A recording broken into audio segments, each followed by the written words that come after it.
देर इसीलिए लगी है कि गठबंधन अब परमानेंट रहने वाला है, इसमें कभी कोई दिक्कत नहीं आएगी। இங்க கூட்டணியில ஏன் தாமதம்ங்கறீங்க? கூட்டணி மிக உறுதியான கூட்டணியாக அமைந்திருக்கிறது. இதில் எந்தவித மாறுபாடும் குழப்பமும் ஏதும் இருக்காது. உறுதியான கூட்டணியாக தேர்தலை நாங்கள் சந்திப்போம்.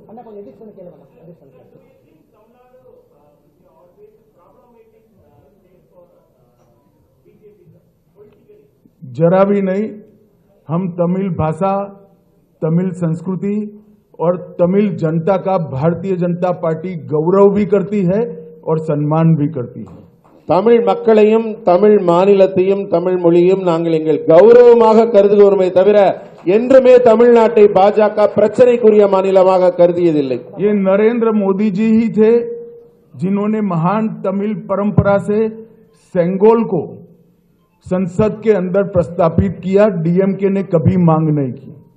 ஆனா நாங்க மோடி அவர்கள் தமிழ்நாட்டை மதித்து தமிழ் கலாச்சார பண்பாட்டை மதித்து பாராளுமன்ற புதிய கட்டிடத்தில் செங்கோலை நிறுவினார். ஆனா திமுக அதை எதிர்த்தது।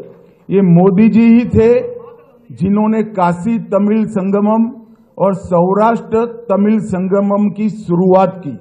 மோடி அவர்கள்தான் தமிழின் பெருமையை போற்றுவதற்காக காசியில் தமிழ் சங்கமத்தையும் அங்க குஜராத்தில் சௌராஷ்டிரா தமிழ் சங்கமத்தையும் பெருமையாக நடத்தினார்।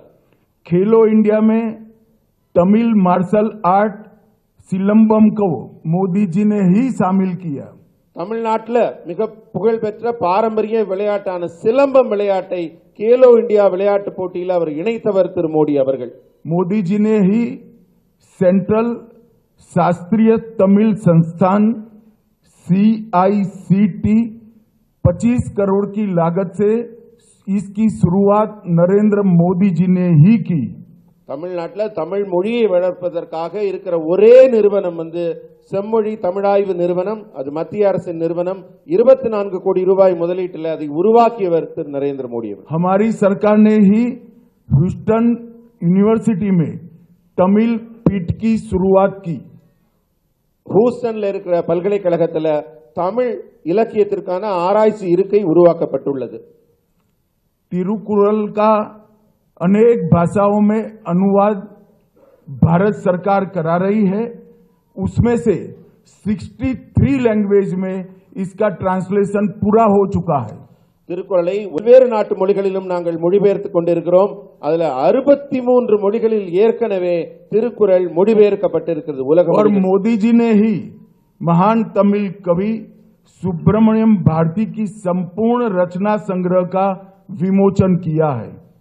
நம்ம புகழ்பெற்ற தமிழ் கவிஞர் சுப்பிரமணிய பாரதி அவர்களின் ஒட்டுமொத்த படைப்பும் அவருடைய அத்தனை படைப்பையும் புத்தகங்களாக நூல்களாக வெளியிட்டிருப்பவர் திரு மோடி அவர்கள்। IAS और IPS की ऑल इंडिया सर्विस की एग्जाम तमिलनाडु के युवा नरेंद्र मोदी जी के प्रधानमंत्री बनने के बाद ही तमिल लैंग्वेज में ये एग्जाम दे सकते हैं। डीएमके की सरकारें जब भी थी केंद्र में उन्होंने इसकी शुरुआत नहीं करी। இன்றைக்கு பொது தேர்வுகள் எழுதுகிறாங்க। IAS IPS போன்ற தேர்வுகள் எல்லாம் இன்றைக்கு தமிழ் இளைஞர்கள் தமிழில் எழுத முடிகிறது। ஆனா மத்தியில் திமுக ஆட்சியில் இருந்தபோது இந்த தமிழில் எழுதக்கூடிய இந்த நிலை கிடைக்கவில்லை, இருக்கவில்லை। मोदी जी ने ही CAPF के पेपर्स तमिल भाषा में उपलब्ध कराने का काम किया। इसके पहले सिर्फ अंग्रेजी और हिंदी में ही पेपर्स दिए जाते थे। மத்திய ஆயுத காவல் படைக்கான தேர்வுகளிலும் இதே நிலைதான் இருக்கிறது। இப்ப தமிழ்லையும் இந்திய மொழிகள் பல மொழிகளில் எழுத முடியுது। ஆனா இதற்கு முன்பு திமுக இருந்த கூட்டணி ஆட்சியில் இருந்தபோது வெறும் இந்தி மற்றும் ஆங்கிலத்தில் மட்டும்தான் எழுதும் நிலை இருந்தது। और जहां जहां भारतीय जनता पार्टी की NDA की सरकारें हैं वहां मेडिकल और इंजीनियरिंग के कोर्स का लोकल लैंग्वेजेस में ट्रांसलेशन हो चुका है। पढ़ाई की व्यवस्था की है। मैं 3 साल से मांग कर रहा हूं स्टालिन जी मेडिकल और इंजीनियरिंग की पढ़ाई तमिल में नहीं कराते हैं। எங்கெல்லாம் NDA ஆட்சி நடக்கிறதோ அங்கெல்லாம் மெடிக்கல் மற்றும் இன்ஜினியரிங் படிப்பிற்கான பாட புத்தகங்கள் அந்த பிராந்திய மொழியில் அவங்க தாய் மொழியில மொழிபெயர்க்கப்பட்டு அவங்க எல்லாம் படிக்கிறாங்க, உயர்கல்வி படிக்கிறாங்க। நான் 3 ஆண்டுகளாக தமிழகம் வரும்போது தமிழக முதல்வராக இருக்கும் ஸ்டாலினிடம் திரும்ப சொல்லுகிறேன், தமிழில் நீங்க மருத்துவம் மற்றும் உயர்கல்வி பொறியியல் படிப்பை பாட புத்தகங்களை உருவாக்குங்கள் என்று. ஆனா இதுவரை அந்த வேலை நடைபெறவில்லை. और मैं आज तमिलनाडु की जनता को पूछने आया हूं, डीएमके ने तमिल भाषा के लिए क्या किया, वो जरा डीएमके तमिलनाडु की जनता को बता दें. நான்